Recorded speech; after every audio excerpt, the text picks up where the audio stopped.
In today's video, we need to talk about something most Australians have absolutely no idea is happening, yet it affects every single person who gets behind the wheel, especially seniors, retirees, and anyone who relies on their license to stay independent. And I want you to imagine this for a moment. You're driving to the shops, the same route you've taken for 20 or 30 years, a calm, quiet afternoon, your favorite ABC radio presenter humming softly in the background, and suddenly you see the flashing lights behind you, the kind that make your stomach drop, and the officer walks up and says, "Ma'am, sir, do you realize you've just broken one of the updated road rules that came into effect this year?" And your heart sinks because you didn't see any news about changes. You didn't receive a letter. No one told you yet. Now you're at risk of a fine, demerit points, and potentially a flag on your record. And for seniors, especially those on the Centrelink age pension or the Commonwealth Seniors Health Card, losing your license or accumulating too many demerits can snowball into losing independence, missing healthcare appointments, or even losing access to certain concessions tied to driving eligibility. And the truth is, most people won't hear these updates until it's far too late, which is exactly why we're talking about it today. Because these hidden rule changes often slip under the public radar, announced quietly in long PDF documents, buried in state transport websites, or tucked away inside local council updates. And unless you're specifically looking for them or watching a channel like this, you won't know until you're standing on the roadside wondering what went wrong. And I want you to stay with me because what I'm about to share isn't fear-mongering, it isn't clickbait, and it isn't speculation. It's a practical, calm, step-by-step breakdown of what older drivers need to pay attention to right now. What's actually changed, why it matters, and how you can protect yourself from fines, confusion, and unnecessary stress. And I'm going to guide you through it with the same care I'd use if I were explaining it to my own parents. Because the reality is that seniors are consistently the most affected group whenever new regulations quietly roll in. Partly because many rules are designed with younger drivers, busy commuters, or city traffic in mind, and partly because bureaucratic announcements rarely take into account how overwhelming constant policy changes can be for those who simply want to drive safely and live their lives without checking government websites every week. And before we get into the specifics of what's happening in 2025, I want to acknowledge something deeply important: the emotional weight behind driving for older Australians. Because it's not just about transport, it's about freedom, dignity, connection, the ability to visit grandkids, meet friends for coffee, check in on a neighbour, or attend a doctor's appointment without waiting for buses in the heat or rain. And losing that independence because of a rule you didn't even know existed would feel deeply unfair, which is why this video exists, to make sure you're informed, prepared, and confident every time you get behind the wheel. And here's the thing most people don't realize. Road rule updates don't always arrive in dramatic headline-grabbing announcements. Sometimes they're tiny wording changes like redefining what counts as distracted driving. Sometimes they're enforcement changes like adjusting where mobile detection cameras operate or increasing the fines for behavior that was previously considered minor, and sometimes they're brand new. Requirements for certain age groups, especially around medical checks, eyesight assessments, or license renewals. And because Australia has state-based transport laws, a change in New South Wales might be entirely different from one in Queensland or Victoria, which means that travelling interstate, even for a family holiday or medical appointment, can suddenly expose you to rules you've never heard of. And so throughout this video, I'm going to walk you through what's changed, what's changing, what's being discussed behind the scenes, and how to make sure you're protected no matter which state or territory you're in. And just before we dive deeper, I want to underscore that everything here is designed to help you stay safe and avoid fines, not to scare you, because knowledge is power.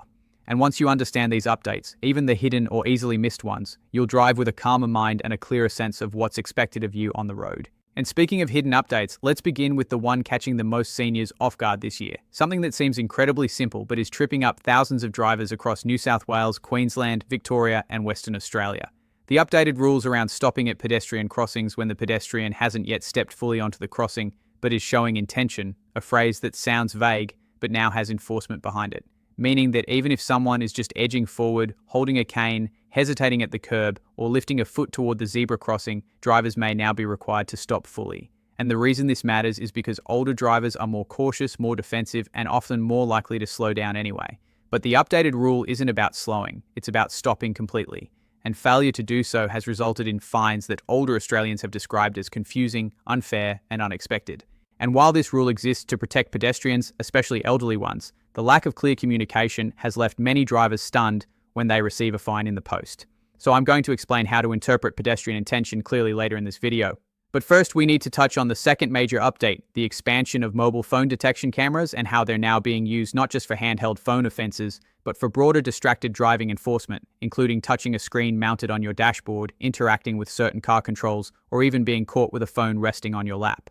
And while this varies by state, The important message is that technology-based enforcement has expanded significantly, meaning what was once a warning is now often an automatic fine. And this matters for older Australians because many seniors use their phone for navigation and may think that briefly adjusting the mount or tapping the screen is harmless.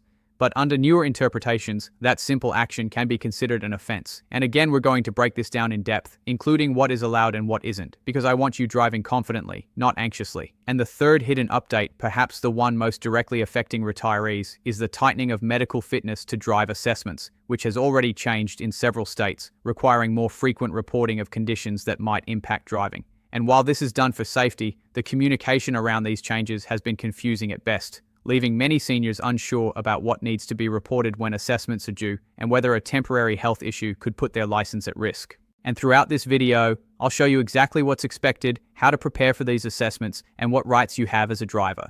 Because many seniors mistakenly believe that a minor medical condition automatically means losing their license, which is not true. And understanding this can remove a huge amount of stress, especially for those who rely on their license for independence. And before we continue, I want to circle back to something that so many seniors tell me all the time, something you might relate to as well, the feeling that road rules change faster than anyone can realistically keep up with. And when you add in the constant updates to Centrelink policies, pension eligibility, concession changes, and now these shifting driving requirements, it can feel like the rules of everyday life are always moving, always becoming more complicated, and always expecting you to adjust without giving you the respect of clear communication.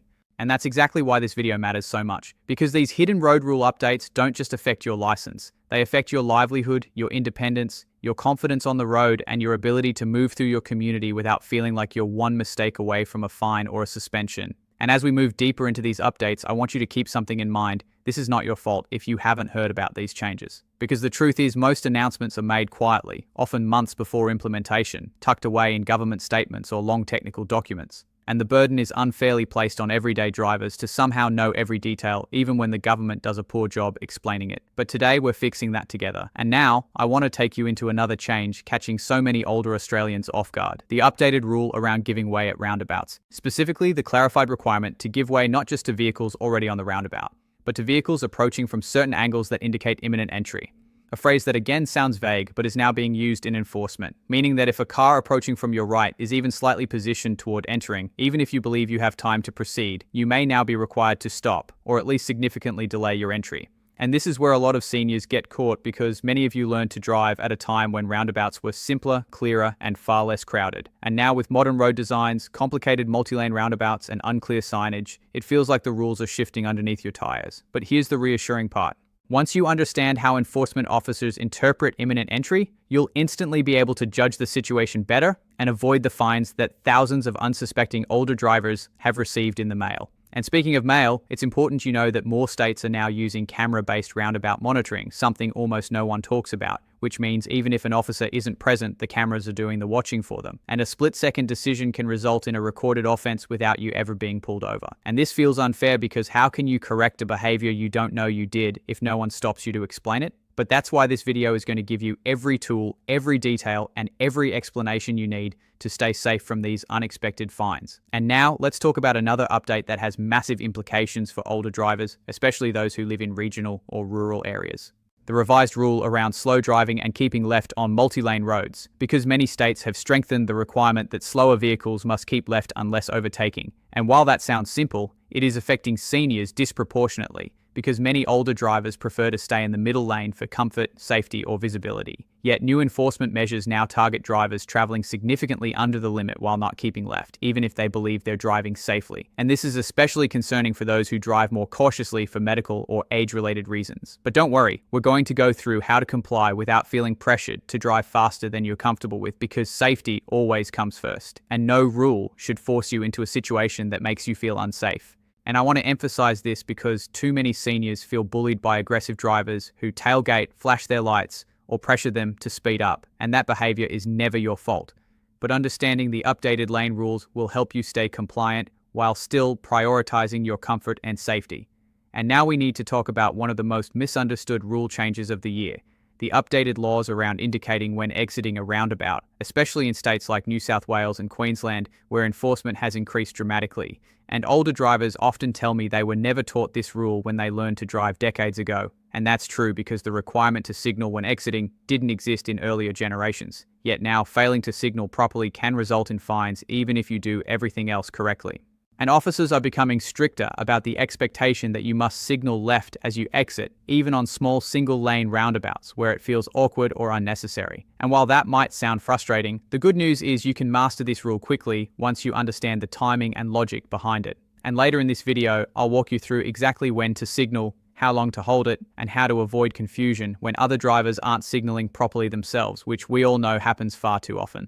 And before we move to the next major update, I want to take a moment to acknowledge something deeply important. If you are a senior or retiree watching this, you are not alone in feeling uncertain about driving in a world that seems to be speeding up, both literally and figuratively. Because what used to be a simple common sense activity is now a minefield of new rules, faster cars, busier streets, impatient drivers, and ever-changing laws. And it can feel overwhelming, but you're not alone, and this channel exists to support you, to empower you, and to make sure you never feel left behind. And as we continue through the hidden updates that matter most, I want you to remember that today is not about fear. Today is about getting ahead, staying informed, and driving with confidence again. And with that, let's talk about one of the biggest changes affecting drivers across multiple states, the updated rules around emergency vehicles, and the slow down and move over requirement, which has expanded in recent years, but hasn't been communicated well to the public. Meaning many seniors don't realize that the rule no longer applies only to police, fire, and ambulance vehicles, but now includes roadside assistance vehicles, breakdown trucks, and even some private contractor vehicles with flashing lights.